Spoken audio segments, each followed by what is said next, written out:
to take a look at how the day played out.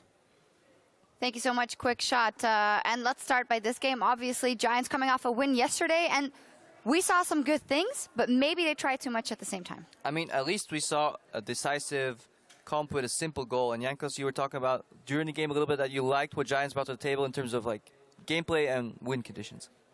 I mean, I think they had really good idea to play the game. We had the same in Rokan in 2015 summer split, which is just try to pick up Maokai and just go and ham, you know, and you should win because it's just so simple to do it. Just like kind of press the red button and just, I'll go, you know, flash in.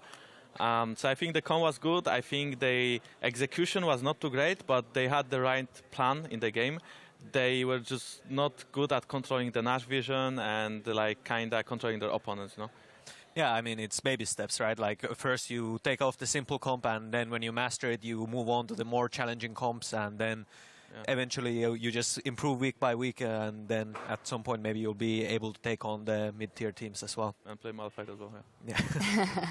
Giants did try a couple of things. We have a replay of something that didn't work out so well, sadly, in the bottom lane when they tried to execute the team fight or the dive, but everything went away.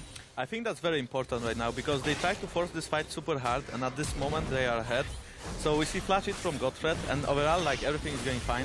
I think that TP is kind of, yeah, the TP is fine, but now they prolong the fight, and then Fiora cancels the TP. And right now they should try go and focus on Nisbeth, because yeah, what we see here is that Trashy flashes out, Kobe flashes into Nisbeth, and then Nisbeth is him. And then the fight is kind of over, you know, like you can't do anything. And at this very moment, Corki is pressuring like mid, and then Fiora is pressuring top, and Fiora will gain advantage, and at some point he will just destroy Maokai. So I think this fight was like super important in this game. Yeah, definitely was. And we were talking about the fact that Fiora, we talked about a lot about Wonderwear in general, how he soaks up a lot of resources here again. But this time around, he did manage to get on the champion to do it and do it in the end as well. Yeah, and he was, more importantly, he was actually pushing out the waves all the way, putting pressure. And obviously on a champion like Fiora, if your team can survive the 4v5s when they get teleported on and he keeps farming, yeah, it's only a matter of time until level 16 Fiora with 2 items happens, and then it's over. Nobody can hold their 1v1 at that point. And Wonderwear did that, a good job doing that. Could have maybe switched to the bottom lane a little sooner, but Splice just stayed around that Baron for as long as they could, because if they prevented Giants from getting Baron, they had a really good grasp on winning the game. Let's take a look at the 2 replays that were at the end of the game and define it. First up is a good move, in my opinion, from Giants, where you say it is quite simple in the end with the Maokai. Just go, rush it, and root someone. I mean, this is fine, right? Like, they flash in. I'm not sure why Kobe didn't flash out, though. It's all right, you know? And now, like, they try to catch Nisbeth. It's like, okay, it's fine. Like, he can eat someone, but if you go all in on Nisbeth, they are just going to roll over your carries. And we see Fiora here getting into the backline, one-shotting Peppy with, like, 600 crit, going on Adre, 2v1ing. She's just, like, so crazy right now. And they cannot stop him. Like, they can just kind of bend over. Like, I don't see anything they can do here. That's it, you know?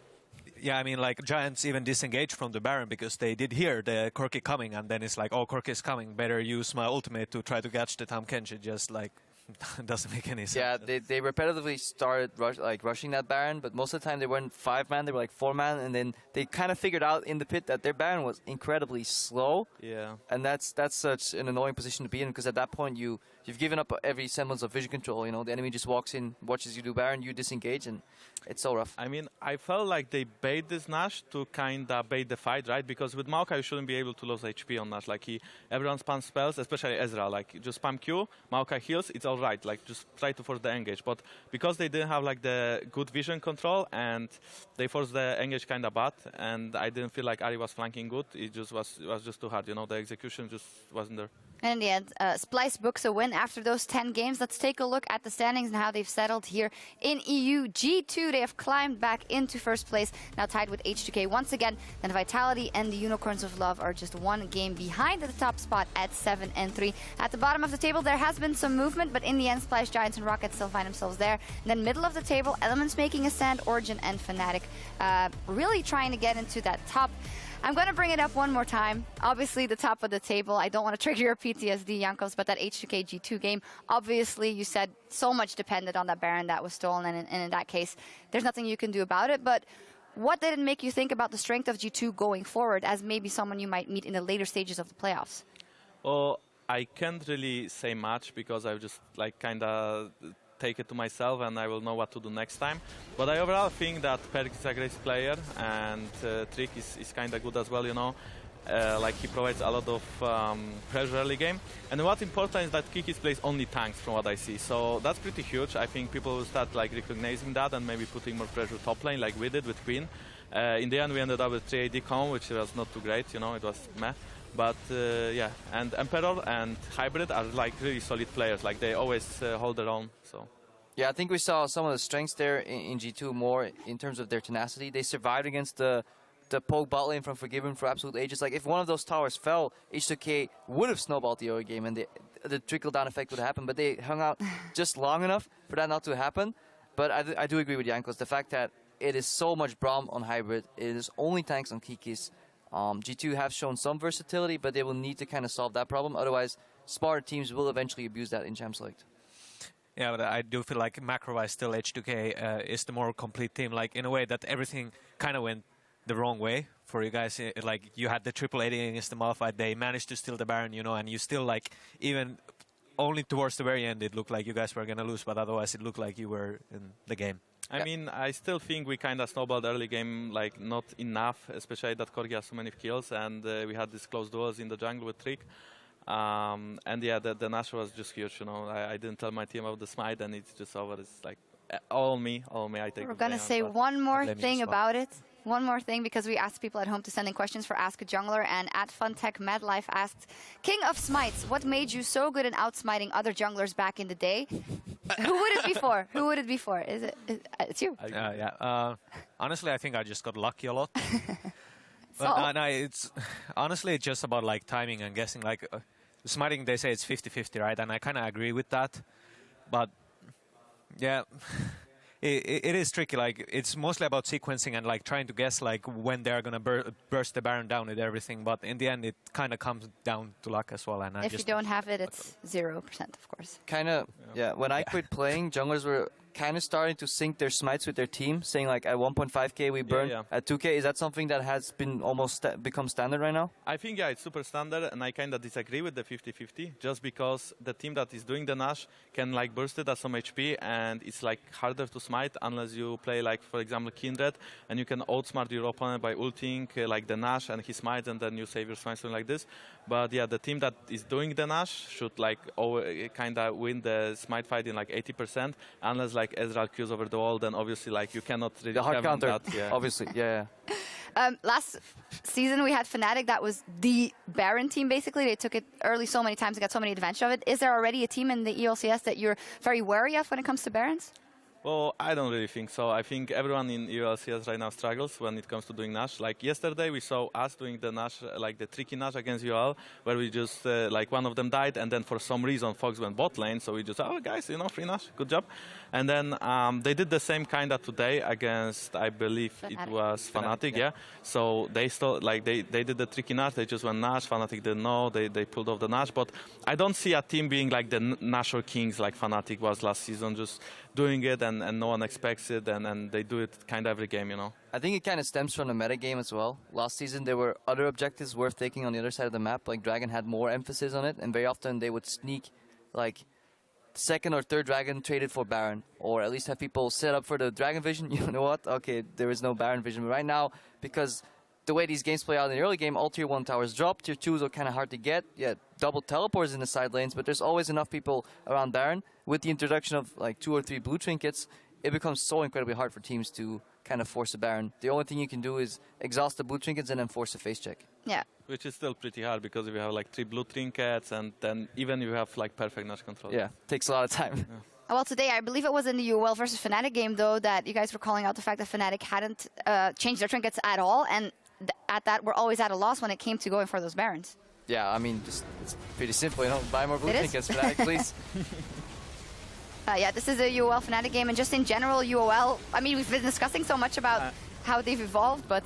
Yeah, I mean, in this fight, like we saw Vizzazi perfectly ulting Ari out, and they just kind of won the fight because of it. And in fact, it's the same, you know, like Fox and Steelback doing so much damage from behind. Vizzazi is going in, they cannot kill him, like no way, you know, Kindra is kind of useless at this moment. So yeah, I mean, UL played this game kind of well, I think. And the Nash helped them super out.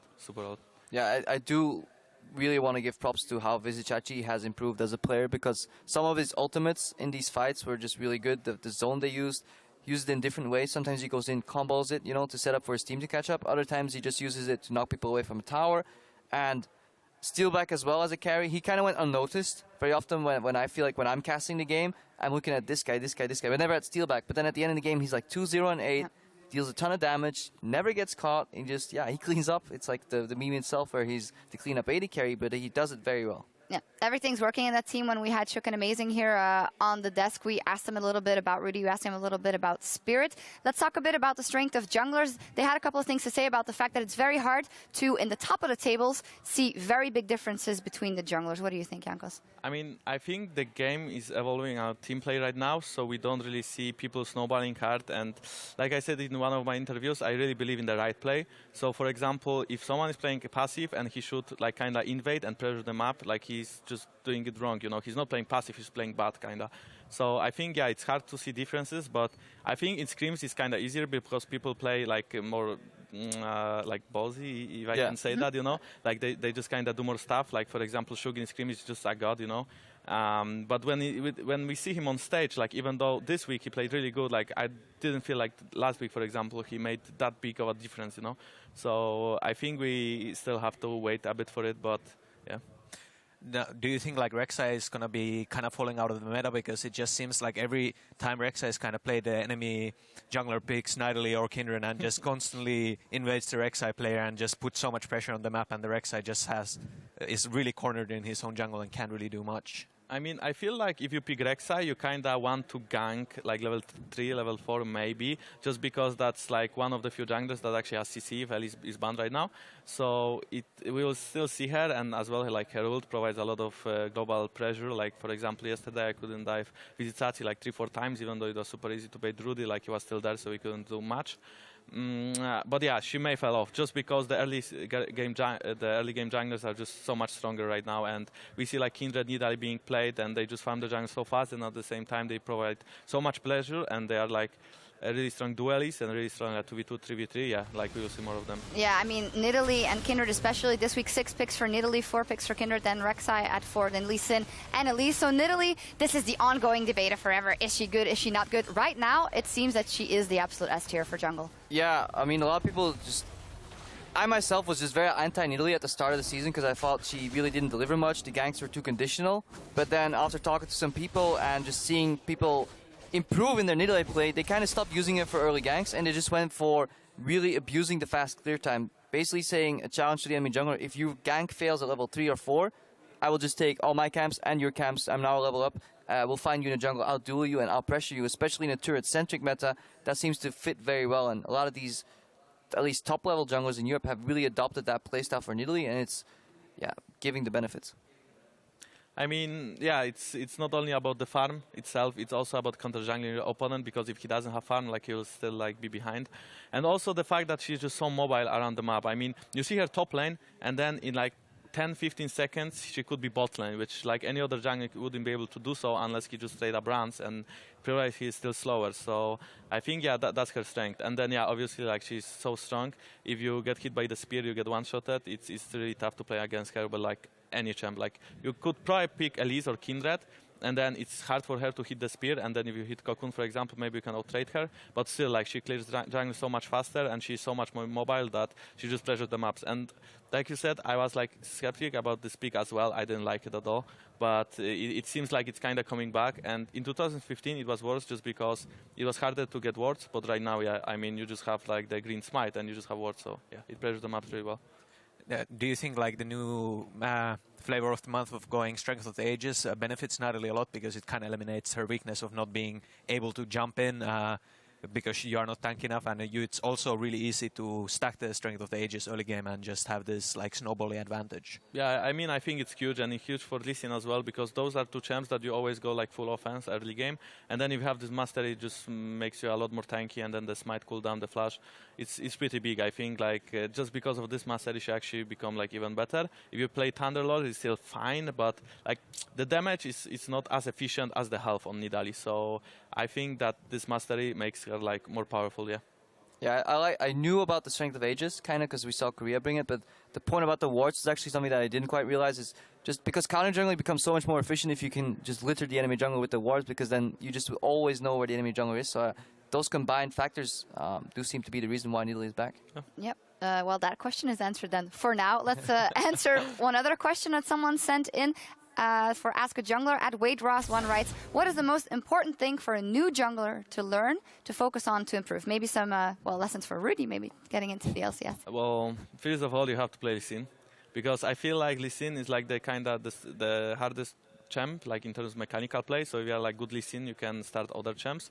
And then like the decision making is important. Like the difference between, for example, solo queue jungler and like competitive jungler is that solo queue jungler always is going for ganks, you know. So with Rudy, it's just that at every time, like every game, you know, he goes for these ganks instead of pressuring the map, I feel like, in those 4 matches, you know. So it's just it, kind of, you know. Like early game is very important to gank a lot, but at some point you have to pressure the map more than actually like care about the kills. So that's like pretty huge, yeah. Alright, Jankos now answered the question for pro play more, and I'm a filthy casual, so I'll just answer for you solo queue players out there. And I think like one of the most important things that new jungler mains don't do is like look at the lanes, because it's really important to keep track of like the first of all, like which lanes you have. Like if you have an Irelia lane, for example, it's really easy to gank for that lane, obviously. And on the other hand, like just checking like the HPs of the enemy top laners, not top laners, every laners, and Cyanide gets flashbacks from top lane, please. And just in general, like having good map awareness and actually moving your camera and not just focusing on yourself. All right, thanks for that. Let's take a look.